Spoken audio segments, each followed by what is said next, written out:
Yo guys, what is up? Max here in Diablo 4 video, and today we're going over our Tornado Druid or Vampnado for Season 4. Now, a lot has changed, and Tornado is easily one of the strongest, if not the strongest, Druid build for Season 4. This build pushes the pit really well. It does uber bosses, but there are some changes to the build and some things that are pretty different about it from season to season, now to season 4, that I want to talk. We're going to be going very in-depth in this build video, so there will be a planner, obviously, that you can look at, but I really do recommend watching the video because I'm going to explain everything and why stats are what they are as best as I can. Hope you enjoy the video. Let's get right into it. So the very first thing that I want to break down, which is like the #1 problem that I'm hearing from people that are trying out this build, are, hey, I can't keep up my spirit. I'm having big spirit issues when trying out this build. And as you saw from the footage, or that's playing on screen right now, we have 0 spirit issues. We can just spam infinitely, but there are a few tricks to be able to do this, and I want to break them down right now. So first off, one of the best things that you can get is a greater affix of spirit per second. If you can't find one with a greater affix, just make sure that you have a piece of gear with spirit per second. If you can get 2 pieces, before I had all of my gear set up, I wasn't using these Wild Heart Hungers. I had spirit per second, greater affix on my chest piece, spirit per second, greater affix on my boots, and that just to kind of get you off the ground with the build is amazing. Once again, you don't need greater affixes, but they do help quite a lot in terms of getting your spirit up so that you're constantly generating a lot of spirit. The next big thing that is really awesome for the build is the chance for tornado projectiles to cast twice. Now, chance for projectiles to cast twice is obviously a big damage increase, but it doesn't cost more to cast that extra projectile. Every extra projectile of NATO that you're casting in our Paragon board, when we go to it for our Lust for Carnage node, every time that we critically strike with a tornado, we're going to get 2 spirit back. Those extra tornadoes are free spirit if they're critting, and the more that we're hitting a lot of enemies with our NATOs, the more spirit we're going to get back. So not only is that temper really important because it's basically free spirit and damage, but crit chance is exceedingly important for the build, for getting real good feeling spirit gen. You're going to try to get at least 40% crit chance to really get a ton of spirit back, because you're just going to be getting all that spirit per second from your NATOs. The next thing that we're using that is really nice, and I messed around with this and I messed around without this. I was able to set it up without Inner Beast and kind of be fine, but Inner Beast is really nice for this build, because every time that we shapeshift, we're going to be getting spirit cost reduction. In the PTR, where Tornado Druid was killing uber bosses in about 5 seconds, one of the biggest things was you could get a 40% resource cost reduction roll on your weapon. That has now been severely nerfed. At base, it only rolls up to 14%, and so you're missing a lot of resource cost reduction from the PTR to live, and so Inner Beast makes up for a lot of that. So the checklist for getting good spirit per second and spirit gen is 1, spirit per second rolls on gear, 2, high crit chance, 3, the temper, and 4, Inner Beast. And the last thing that really makes a big difference is getting a Hunter Zenith Ring. Hunter Zenith Ring reads that whenever we kill with a werewolf skill, our next non-ultimate werebear skill costs no resources and has no cooldown. What this means is you can kill an enemy with your tornado. If you're using a Tempest Roar, tornado is a werewolf skill. You kill an enemy, and as soon as that enemy's dead, you can trample. Trample gives us 40 spirit. You kill an enemy with tornado, trample, kill an enemy, trample, kill an enemy, trample. This allows you to basically have infinite spirit as long as you're trampling. Obviously, you can't do this on bosses, and so that's where the other parts kick in. All right, let's go over our gear first, and then we'll get into the skill tree, the Paragon board, and everything else that you need to know. So start us off, Tempest Roar. This build is possible to do without the Tempest Roar. If you're gonna play a Storm build without Tempest Roar, I personally recommend Lightning Storm. I have a full guide out for that. So if you're lacking a Tempest Roar, I'd watch my Lightning Storm video. Next up, for the chest piece, your goal when you're leveling is to get to armor cap as quickly as possible. Armor cap is 9,230. So we're a little bit over armor cap. But until you are at armor cap, I recommend either a Juggernaut or a Disobedience. make sure you're hitting your maximum physical armor damage negation. You can see, hover over this number. If it says 85%, you're good. If it doesn't, you need more armor. Once you get enough armor, you can kind of put anything. This is kind of a dead aspect. For bosses, I do swap out my chest piece for a Mad Wolf's Glee for more damage. But right now, I'm really focusing on spirit per second. I've got max life, and ideally, I would have willpower here. I do have an armor roll just to make sure that we're at that armor cap, and then lucky hit, chance to immobilize. The second temper here is just anything. Chance to freeze, chance to stun, whatever. Just make sure that you're putting on as much life and health on your chest piece as you can. And then for the actual aspect, I'm using damaging enemy as a 20% chance to daze them. We deal 20% increased damage to dazed enemies.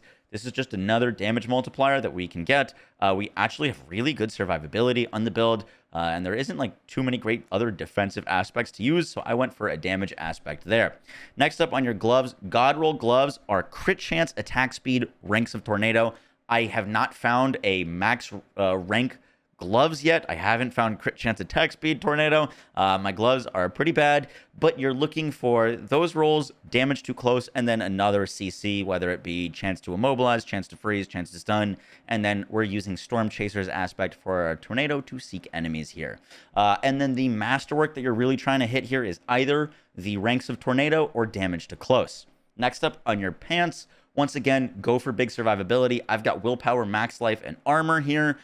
Chance to immobilize, and you need the way that this build's set up is you're gonna need one resistance roll. So if you can get all res on your pants, that's actually best in slot. I don't have all res on these right now. I haven't been able to roll to them, but if you don't get an all res, I recommend going for a resistance roll. I went for fire resistance on my pants. Next up, we've got our boots. These are new uniques in the season. These are called the Wild Heart Hunger, and the amount of damage that they bring to the build is kind of gross. I wasn't sure about putting these on because I had triple greater affix boots, and then I put on these, and then I started seeing my NATO hit for a million more than it was hitting before. So I strongly recommend getting these. Now, to quickly explain, these are stacking up damage over time. These are not a great option to put on where you're just immediately going to get a ton more damage to bosses. If you're transforming every 5 seconds, you're going to get over the course of 40 seconds, 35% increased damage. So you're getting a lot of damage multiplier, and these are best in slot for the pit, because you're going to go through the pit, and as you're playing, you're just going to be stacking up more and more and more and more damage. When you get to the boss, your damage stays. So these are great for the pit. Just note that you're not going to get immediate damage against a boss with them on. And then when you masterwork these, I would recommend looking for masterworking the damage reduction or the movement speed. Next up, we get to our weapon. Now, one thing to note, you'll see that I'm using a mace. I know that looks weird. In this season, when you're masterworking your gear, the implicit affix on the top doesn't go up. So if you're using an axe, you don't get more damage to healthy at rank 12 than you do at rank 1. The reason I'm mentioning this is, yes, the best in slot weapon for this build is an axe, in my opinion. You're going to get that big damage against those healthy enemies. Staffs are good too. Maces are the worst in slot. However, it's not that big of a deal. It's a drop in the bucket of the relative additive pool. So what you're really looking for is good rolls on your weapon. Look for good rolls. Don't care that much about the base. I went for max life, resource cost reduction, and willpower on mine. This is pretty much exactly what I'd want. I would go for crit chance here if I didn't have exactly these, but the resource cost reduction is massive. Max life is huge. Max life is the new best way to survive. I've got 36,000 max life. It feels very comfy. When I put on my other stuff, I get to 40,000 max life. So just make sure that you can get max life on basically all of your pieces of gear. It is tremendous survivability. For masterworking, you're really looking to hit either damage to close, damage to distant, and the chance for tornado projectiles to cast twice. Damage to close is best in slot for your weapon, but note that damage to distant rolls a higher amount, so it's not the end of the world if you roll damage to distant. Damage to distant is like this person here, so your tornadoes will benefit from that multiplier. It's more than fine if you roll it.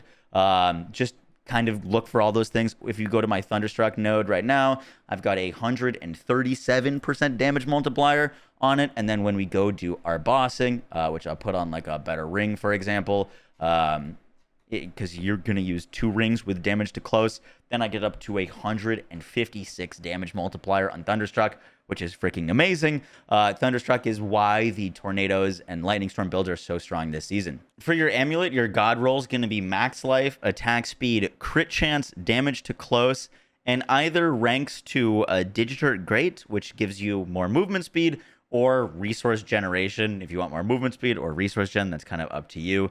This is the amulet that I'm currently trying to perfect masterwork with movement speed, attack speed, and venom, damage to close, and resource generation. I'm trying to reroll this movement speed to crit chance, and it just hasn't happened. But on your amulet, originally I was using the aspect Changeling Debt. That reads that you get 83% damage multiplier to enemies while they are CC'd if you're in a werewolf form. That was really great for just clearing basically everything. However, I noticed that I was really starting to slow down on bosses because it's obviously an aspect that only works on bosses. So right now I'm actually I changed the build and I've been clearing higher tiers in the pit than I could before. We're up to 76 in the pit right now. And that is with swapping the amulet aspect to accelerating. This gives us a up to 37.5% attack speed increase. Obviously, you're going to want to get your spirit in line, but now that I've got my spirit in line, I can click my tornadoes as fast as I humanly possibly can and just send them out really, really fast, and it's leading to faster boss kills, so I'm really, really enjoying that. For your rings, the god roll is max life, attack speed, crit chance, damage to close, resource generation. You basically want this on 2 rings for bossing, and then just for like normal pit runs. Or the reason I say like there's a different setup is because when you do the pit, you can't swap. The pit locks your gear. So for pit, this is my setup. I use the Hunter Zenith. You're trying to find ranks to heighten senses or quick shift on this is kind of the best in slot. And then for actual bossing, because Hunter Zenith's special ability doesn't work, aka if you kill an enemy, you get a free werebear skill. You're not killing enemies when you're one-on-one with a boss. So you swap this out for try to get basically an identical roll of this. The reason getting a ring like this is so great is because then you get another like 100% at least damage multiplier to Thunderstruck, more crit chance, more attack speed. And then for the actual aspect that you'd use, I recommend the standing in place one. I think it's like Calm Mind. That gives you a 30% damage multiplier while standing in place. You can just stand in place and just shotgun nados at these uber bosses, and it works out really, really well. For the spirit boons, we're going Wariness, reduce damage from elites, no brainer. Iron Feather, yes, the other things are more damage. Trust me, Iron Feather, 14% more max life is massive with the amount of max life we're stacking. And then Avian Wrath for the more crit damage. In your wolf ones, we're going to go for Bolster. We get more Fortify from Debilitating Roar. Fortify was just buffed. It's 15% DR, which is amazing right now. And then lastly, we're going for Masochistic. Whenever we crit with our shapeshifting skills, which is all the time, we heal for a percentage of our max life. This is really nice because that percentage is a lot of health.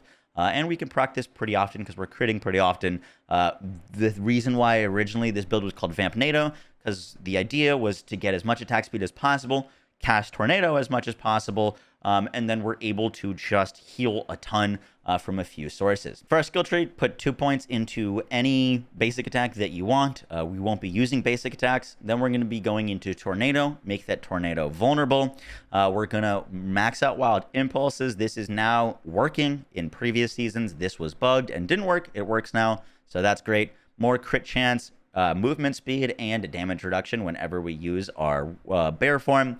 Debilitating Roar is going to give us all of the healing and survivability, paired with Ancestral Fortitude for more resistances and Vigilance for more damage reduction whenever we pop this. We basically have 100% uptime on this because we're going to be popping Debilitating Roar every few seconds on this build.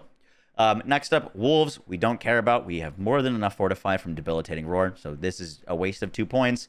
Poison Creeper, we don't need the crit chance. We're just trying to cast Poison Creeper to immobilize enemies for a little bit of extra damage, but really, like, These buttons, your companion buttons, unlike Lightning Storm, you're really not clicking all that much. You can click them if your fingers are bored of just tapping Tornado, but they're really not that important. The only one that like actually kind of matters is Ravens. If you hit an enemy with Ravens, you get extra crit chance against them, but other than that, not all that important. Trample, we can trample for more spirit. Really nice, big trample kickstart. In our boons here, we're grabbing 1 rank Toxic Claws so that tornadoes poison enemies, and then Envenom for the damage multiplier. And then lastly, make sure you go 3 points Circle of Life. Every time that we cast a tornado, we heal 1,000 life. 1,000 life, and we're spamming it. This gives us a ridiculous amount of sustain. Defiance gives us more damage multiplier. 1 point Natural Fortitude. We're going to be shapeshifting a lot for even more Fortify. You don't really need more than 1 point here. Quick Shift, whenever we're shapeshifting, we're stacking up a damage multiplier up to 42% damage multiplier. And Heightened Senses. Whenever we're shapeshifting into a werebear or a werewolf, we're going to get 20% movement speed and 20% damage reduction. Fantastic there. And then for your key passive, I strongly recommend Bestial Rampage. This is now the best in slot ability for Tornado. You get 30% attack speed for a werewolf, which is fantastic, and a 50% all damage multiplier for a werebear. Note that if you instantly cast Debilitating Roar and then cancel it with Tornado, you're going to not stay in a werebear form for 2 seconds. So it's kind of just about getting the feel of playing the build where every once in a while you're going to trample or you're Debilitating Roar and you're not going to click any other buttons. As long as you don't click any other buttons for 2 seconds, you will stay in that bear form until you click your like werewolf skills. So it's actually really easy to keep up. You just need to be semi-conscious of when you're staying in werebear form. You can do it every once in a while. I personally like to, after I kill a pack, I'll just trample and walk in bear form to the next pack. And once again, you do keep your movement speed because this persists for 3 seconds. So as soon as you see this movement speed go away, you already know that you've stayed in bear form long enough. If you want to kill the Tormented Uber bosses with this build, we just do a slight change in our skill tree and gear, mainly because Debilitating Roar is just not up enough against them, and honestly, they don't hit that hard, to be honest, so we don't need this. What we do is we unspec 3 points from Debilitating Roar and unspec 3 points from Vigilance, because without Debilitating Roar, we're not using a defensive skill, so we take that out. That gives us 6 points, which allows us to then spec into Petrify, and then you can either go for Nature's Reach for the damage to distant enemies, or if you're staying up close, we can go for 3 points into Resonance, just for another 6% damage multiplier for our stuff, and then we get another 50% damage multiplier from Petrify. On our gear, the only thing that we do is we swap out the Hunter Zenith Ring for another ring that has the deal 10% increased damage. Triple this bonus after standing still for 3 seconds. We're healing so much on these bosses, you can pretty much just stand still and then just get a 30% damage multiplier against them pretty easily, just spamming your nados. So that feels really great. And then the last little thing that we can do is instead of using Bolster here, we can use Calamity, extend the duration of your ultimate skills, and we can swap Masochistic to Calm Before the Storm. Calm Before the Storm plus in our Paragon board, remember we're using Inner Beast. Every time that we shapeshift, we're going to be getting Spirit Cost, and then we get cooldown of our ultimate. That gives us pretty good uptime of our Petrify. I was being able to cast 2 Petrifies on a single like Tormented Uber boss, and so that felt really great. It's an extra kick of spirit and a longer duration of our damage multiplier for our crit damage. Just a small little tweak if you want to kill those Tormented bosses. For the Paragon board, there's going to be one planner that I'll link that's on max roll, and an alternate planner if you're not having spirit issues where you don't need to go Inner Beast. The alternate Paragon planner, instead of grabbing Inner Beast, will actually grab Heightened Malice for more damage while you're mobbing. But for like single target and stuff like that, Inner Beast is better because we get to cast more Nados. So starting off, first glyph, Territorial. We are cranking this. 39 dexterity. The more damage to close is going to stack our Thunderstruck even more. Then we're coming into the Inner Beast board. We're grabbing a ton of health. These health nodes, really, really important. They don't say it. These are actually multiplicative with each other. So the more little blue max life nodes that you get, the more benefit you're going to get from them. You want to grab every single little blue max life node that you can possibly find because they are going to crank your health up a ton. I'm not at it right now, but when I had a little bit different gear on, I was sitting at 40,000 max life, which is great. Then for your next board, ignore the right side. Your like third board, you're going to go into the Heightened Malice board. We're going to put the Earth and Sky so that whenever we're hitting crowd-controlled or vulnerable enemies, we get a 10% damage multiplier and more damage to poisoned and damage reduction from poisoned enemies. We're going up to the Thunderstruck board next to grab our big damage multiplier. We go up here for more max life and lightning resistance, and then we're going to be socketing Outmatch. Outmatch gives us the 16% increased physical damage to non-elites and bosses. Big damage multiplier there. Then we're going to be grabbing the Spirit board, or sorry, not Spirit board, Constricting Tendrils. We're going to be putting Spirit here. Once again, grabbing all of these max life nodes here, and we're getting lots and lots of crit chance. We made sure to grab as much crit damage here from Spirit board. And then we're going up lastly to the Lust for Carnage board. Lust for Carnage board, we don't really care as much about, so we're just putting Werewolf here for the damage while in Werewolf form and more damage reduction while we're in Werewolf form. And then lastly, your final board is Ancestral Guidance. This is another big damage multiplier. After spending 75 Spirit, we get another 30% damage multiplier for the build. Once again, damage multipliers in this game are multiplicative with each other. So the more multipliers you get, the more damage you get to do. Guys, that is going to do it for the build video. I hope you enjoyed. If you have any questions about the build and you want them answered, it's a lot easier to answer questions on Twitch. I'm over on Twitch every single day, twitch.tv/Moxie. If you ever want to drop by, ask some questions, or hang out. Hope you guys enjoyed the video. I'll catch y'all in the next one. Take care. Peace.